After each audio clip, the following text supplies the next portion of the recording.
Carta aos Coríntios com Emmanuel. Estudo das cartas de Paulo de Tarso à comunidade cristã de Corinto, sob as luzes da doutrina espírita. Todos seremos transformados. Texto para análise. Mas alguém dirá: como ressuscitarão os mortos e com que corpo virão? Insensato!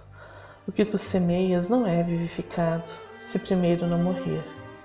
E quando semeias, não semeias o corpo que há de nascer, mas o simples grão, como o de trigo ou de outra qualquer semente. Mas Deus dá-lhe o corpo como quer, e a cada semente o seu próprio corpo. Nem toda a carne é uma mesma carne, mas uma é a carne dos homens, e outra a carne dos animais, e outra a dos peixes, e outra a das aves. E há corpos celestes e corpos terrestres, mas uma é a glória dos celestes e outra a dos terrestres. Uma é a glória do sol e outra é a glória da lua, e outra a glória das estrelas, porque uma estrela difere em glória de outra estrela. Assim também a ressurreição dentre os mortos. Semeia-se o corpo em corrupção, ressuscitará em incorrupção. Semeia-se em ignomínia, ressuscitará em glória. Semeia-se em fraqueza, ressuscitará com vigor. Semeia-se corpo natural, ressuscitará corpo espiritual. Assim também está escrito: o primeiro homem, Adão, foi feito em alma vivente, o último Adão em espírito vivificante. Mas não é primeiro o espiritual, senão o natural, depois o espiritual. O primeiro homem da terra é terreno, o segundo homem, o Senhor, é do céu. Qual o terreno, tais são também os terrestres, e qual o celestial, tais também os celestiais. E assim como trouxemos a imagem do terreno, assim traremos também a imagem do celestial. E agora digo isto, irmãos, que a carne e o sangue não podem herdar o reino de Deus, nem a corrupção herdar a incorrupção. Eis aqui vos digo um mistério. Na verdade, nem todos dormiremos, mas todos seremos transformados. Num momento, num abrir e fechar de olhos, ante a última trombeta, porque a trombeta soará e os mortos ressuscitarão incorruptíveis, e nós seremos transformados.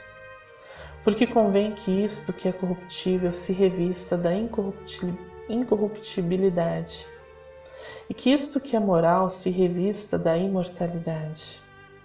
E quando isto que é corruptível se revestir da incorruptibilidade, e isto que é mortal se revestir da imortalidade, então cumprir-se-á a palavra que está escrita: tragada foi a morte na vitória.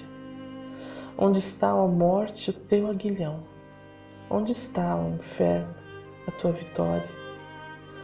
Ora, o aguilhão da morte é o pecado, e a força do pecado é a lei. Mas graças a Deus, que nos dá a vitória por nosso Senhor Jesus Cristo.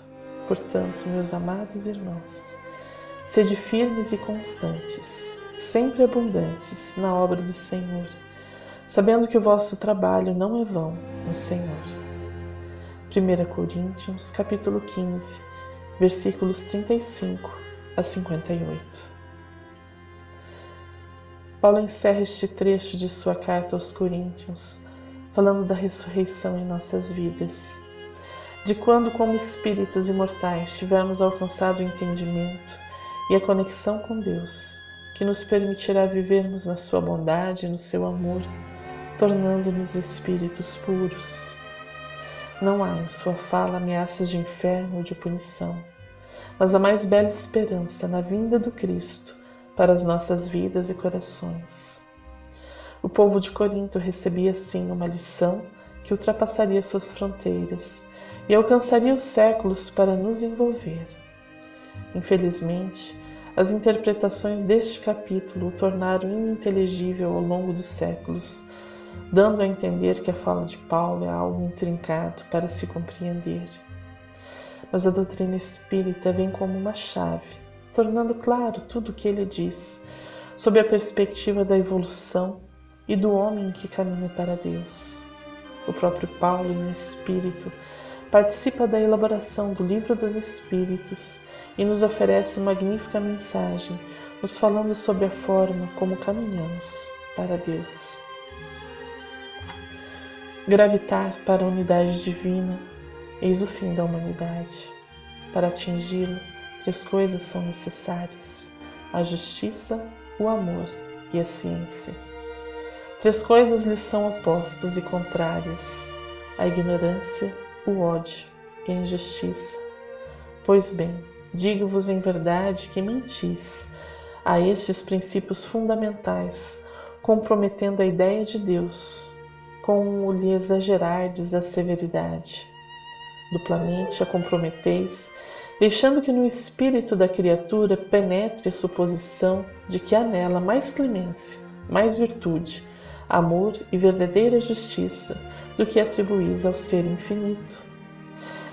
Destruís mesmo a ideia do inferno, tornando ridículo e inadmissível as vossas crenças, como o é os vossos corações o horrendo espetáculo das execuções, das fogueiras e das torturas da Idade Média. Pois que, quando banida se acha para sempre das legislações humanas a era das cegas represálias, o que esperais mantê-la no ideal? Ó, crede-me, irmãos em Deus e em Jesus Cristo, crede-me. Ou vos resignais a deixar que pereçam nas vossas mãos todos os vossos dogmas, de preferência que se modifiquem, ou então vivificai-os, abrindo-os aos benfazejos eflúvios que os bons, neste momento, derramam neles. A ideia do inferno, com as suas fornalhas ardentes, com as suas caldeiras a ferver, pode ser tolerada, isto é, perdoável, num século de ferro. Porém, no século XIX, não passa de vão fantasma, próprio, quando muito, para amedrontar criancinhas, e em que estas, crescendo um pouco, logo deixam de ser. Se persistirdes nessa mitologia aterradora, engendrais a incredulidade, mãe de toda desorganização social. Tremo, entrevendo toda uma ordem social abalada e a ruir sobre os seus fundamentos, por falta de sanção penal. Homens de fé ardente e viva, vanguardeiros do dia da luz, mãos à obra, não para manter fábulas que envelheceram e se desacreditaram, mas para revivificar a verdadeira sanção penal, sob formas condizentes com os vossos costumes, os vossos sentimentos e as luzes da vossa época. Livro dos Espíritos, 4ª parte, capítulo 2. Caminharemos assim pelas muitas vidas, semeando e colhendo dentro da lei de causa e efeito, colhendo o bem que realizamos e resgatando as faltas que cometemos. Num processo de aprendizado e vivificação, a punição deixa de fazer parte do discurso religioso para adentrar um conceito de semeadura e colheita. Paulo utiliza-se do exemplo da semente para nos mostrar que estamos em processo de aprendizado e que hoje nos parece difícil, amanhã será possível. Emmanuel comenta esta questão. Pão nosso, lição a semente. E quando semeias, não semeias o corpo que há de nascer, mas o simples grão de trigo ou de outra qualquer semente. Paulo, 1 Coríntios 15:37. Nos serviços da natureza, a semente reveste-se aos nossos olhos do sagrado papel de sacerdotisa do Criador e da vida. Gloriosa herdeira do poder divino, coopera na evolução do mundo e transmite silenciosa e sublime lição, tocada de valores infinitos à criatura. Exemplifica sabiamente a necessidade dos pontos de partida, as requisições justas de trabalho, os lugares próprios, os tempos adequados. Há homens inquietos e insaciados que ainda não conseguiram compreendê-lo. Exigem as grandes obras de um dia para o outro, impõem medidas tirânicas pela força das ordenações ou das armas, ou pretendem trair as leis profundas da natureza, aceleram os processos da ambição, estabelecem domínio transitório, alardeiam mentirosas conquistas, incham-se e caem, sem nenhuma edificação santificadora para si ou para outrem. Não souberam aprender com a semente minúscula que lhes dá trigo ao pão de cada dia, lhes garante a vida em todas as regiões de luta planetária. Saber começar constitui serviço muito importante. No esforço redentor é indispensável que não se percam de vista as possibilidades pequeninas. Um gesto, uma palestra, uma hora, uma frase pode representar sementes gloriosas para edificações imortais. Imprescindível, pois, jamais desprezá-las. Neste incessante ir e vir, nas diversas vidas, iremos aprendendo e melhorando, até o dia em que não necessitaremos mais da carne para expandir o nosso entendimento. Caminharemos então com Cristo e com Deus, como partícipes da criação, auxiliando a outros pequeninos a crescerem e evoluírem como nós outrora, num eterno intercâmbio de amor e fraternidade.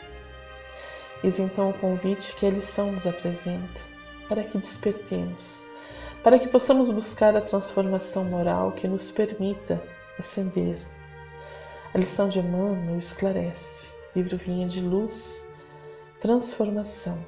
Na verdade, nem todos dormiremos, mas todos seremos transformados. 1 Coríntios 15, 51. Refere-se o apóstolo dos gentios a uma das mais belas realidades da vida espiritual. Nos problemas da morte, as escolas cristãs, trabalhadas pelas cogitações teológicas de todos os tempos, erigiram teorias diversas, definindo a situação da criatura após o desprendimento carnal. É justo que semelhante situação seja a mais diversificada possível. Ninguém penetra o círculo da vida terrena em processo absolutamente uniforme, como não existem fenômenos de desencarnação com analogia integral. Cada alma possui a sua porta de entrada e saída conforme as conquistas próprias. Fala-se demasiadamente em zonas purgatoriais, em trevas exteriores, em regiões de sono psíquico.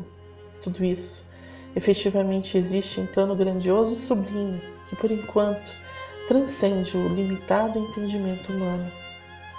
Todos os que se abeberam nas fontes puras da verdade com Cristo devem guardar sempre o otimismo e a confiança. Nem todos dormiremos, diz Paulo. Isso significa que nem todas as criaturas caminharão às tontas, nas regiões mentais da semi-inconsciência. Nem todas serão arrebatadas a esferas purgatoriais. E ainda que tais ocorrências sucedessem, ouçamos ainda o abnegado amigo do Evangelho quando nos assevera, mas todos seremos transformados. Paulo não promete sofrimento inesgotável, nem repouso sem fim. Promete transformação. Ninguém parte ao chamado da vida eterna, senão para transformar-se. Morte do corpo é crescimento espiritual. O túmulo numa esfera é berço em outra. E como a função da vida é renovar para a perfeição, transformemo-nos para o bem, desde hoje. A graça de Deus em nossas vidas não representa inércia e aceitação, mas trabalho e refazimento. Busca em conhecermos a vontade de Deus e nos aproximarmos dela com a nossa vontade, refletindo em nossas vidas os conhecimentos que vamos adquirindo. Jesus é nosso modelo e guia neste caminho evolutivo. É o Espírito escolhido por Deus nosso Pai para nos guiar, exemplificando com sua vida que a carne é apenas um estágio da vida infinita que nos espera. Vivemos em tempos de urgência, de rapidez, onde o estresse predomina e nos faz adoecer. Tenhamos, porém, nas lutas diárias, a calma de quem sabe onde irá chegar, fazendo de nossa trajetória um caminho inequívoco para o bem. Não precisamos nos abalar nem adoecer com a vibração que nos cerca, mas trabalhar com afinco para a construção de um mundo melhor.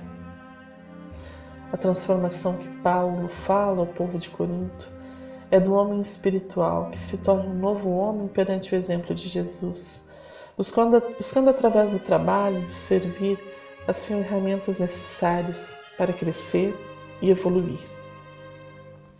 Encerramos com a lição de Emmanuel que comenta esta questão. Palavras de vida eterna, lição, ação. Portanto, meus amados irmãos, sede firmes, inabaláveis e sempre abundantes na obra do Senhor, sabendo que no Senhor o vosso trabalho não é vão. 1 Coríntios 15:58. Nas lutas do dia a dia, todos somos impelidos a várias operações para avançar no caminho. Sentimos, desejamos, pensamos, falamos, estudamos, aprendemos, conhecemos, ensinamos, analisamos, trabalhamos. Entretanto, é preciso sentir a necessidade do bem de todos para que saibamos desejar com acerto. Desejar com acerto para pensar honestamente. Pensar honestamente para falar aproveitando. Falar aproveitando para estudar com clareza. Estudar com clareza para aprender com entendimento. Aprender com entendimento para conhecer, discernindo. Conhecer discernindo para ensinar com bondade. E ensinar com bondade para analisar com justiça. E analisar com justiça para trabalhar em louvor do bem, porque em verdade todos somos diariamente constrangidos à ação, e pelo que fazemos é que cada um de nós decide quanto ao próprio destino, criando para si mesmo a inquietante descida à treva ou a sublime ascensão à luz. Caminhamos todos sob as luzes divinas, aceitando o auxílio que Jesus nos oferece, tratando nossas imperfeições com honestidade e preparando-nos a cada dia nas pequenas tarefas diárias para sermos pessoas melhores para o mundo e para nós mesmos. Um fraterno abraço e até o próximo estudo.